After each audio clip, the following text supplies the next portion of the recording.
There's nothing that survived. Nothing survived. All of our savings, everything that we had was here. The family had only lived in the home 2 months before it went into flames this week. Guzman's wife and 3 daughters thankfully weren't home. Neither was he. I knew that my dog was here. I knew she was here. I knew that I had her tied back over here. It was all he needed to know. I hesitated a little bit because it was so hot. When I ran through the current of fire, I didn't know what was behind that. I decided to come in here anyways. The next moments were tense for everyone watching, saying seconds felt like minutes. I ran through here and I tried to stay in the middle because this was already going. Everything around me was going. He found his dog Gabbana at the back of the house hiding under the toilet. All I wanted is to get my dog. So I came in here, I didn't hesitate. I had to get her. Guzman says it was the adrenaline and love that saved her. Me and my family would have been destroyed. We love that dog, and I'm pretty sure there's people out there that would probably do the same thing I did. While firefighters caution against untrained people running into fires, Guzman had a happy ending. Everyone accounted for, and the community stepping up to donate necessities. We've been getting a lot of help from the people around here, from people everywhere, people that we don't know. My words can't express how my family and me feel.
Yeah, I owe them a lot.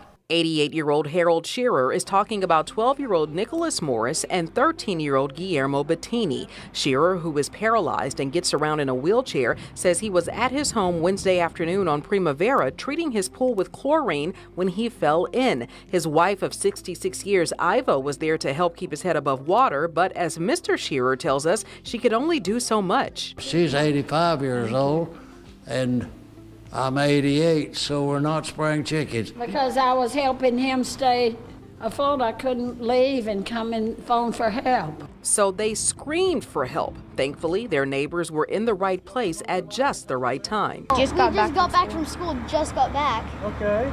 We were inside, dropped our backpacks off, and my mom heard them yelling help, so we came out. Nicholas was there first, hopping the fence and seeing Mr. Shearer in the pool. When I was taking my clothes off to go over to jump in, my phone fell out, and I was like, you know what, I don't really care. Realizing he needed help, Nicholas ran to get his cousin Guillermo, and the 2 boys were able to help the Shearers until police and paramedics arrived. So 2 kids pretty much saved his life. Absolutely. Now with their new special connection, the boys say they plan to be even better neighbors. After this, I'm probably gonna find some kind of cookies or something like that to bring over. But Harold Shearer has another title for them. That's what I say, they're little heroes. High school students were helping an elderly man down Hamilton Street in Allentown. The students say that's after a stranger asked them for help. A lady comes to us and she's like, can you watch that man over there? And we see the man in the distance. I just saw him walking at a steady pace for a second, and then later on he looks like he was like staggering a little bit. He was holding on to things. The 9th graders went over. We went up to him, asked him, did he need help? He said, yeah. A passerby started recording this video. This is what Allen High School does, right? Yeah. That's right. The students say they eventually had to sit the man down and wait for an ambulance to come. They didn't expect the video of them helping another person to be viewed hundreds of times on Facebook. I didn't think this was going to be such a big deal. We just did what anyone should do. It's a big deal because school administrators say it shows the change in the Allen community. Young people looking to be leaders by example. It makes me proud. It makes the community proud. You know, that's the way to lift people up, and that's what we're all about. The students hope this will change the way people look at their classmates. There actually is good kids at Allen that you can actually depend on. Allen Target, trying to pick out a present for her birthday. She found her perfect doll, and it was the only one left on the shelf. And as she was oohing and awing over it, a Purdue University freshman walked over and took the doll and then walked away. But then he returned a few minutes later with the toy in a bag. He handed it to Kinley and he said, "Happy birthday." Later, Kinley's mom posted this on Facebook. It was after the photo was shared 55,000 times that someone recognized the stranger as Tario Fuller II and tagged him as the little girl's. What is that?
Got out, pulled a gun, He pointed to my head. and tried to rob the teen of his jewelry.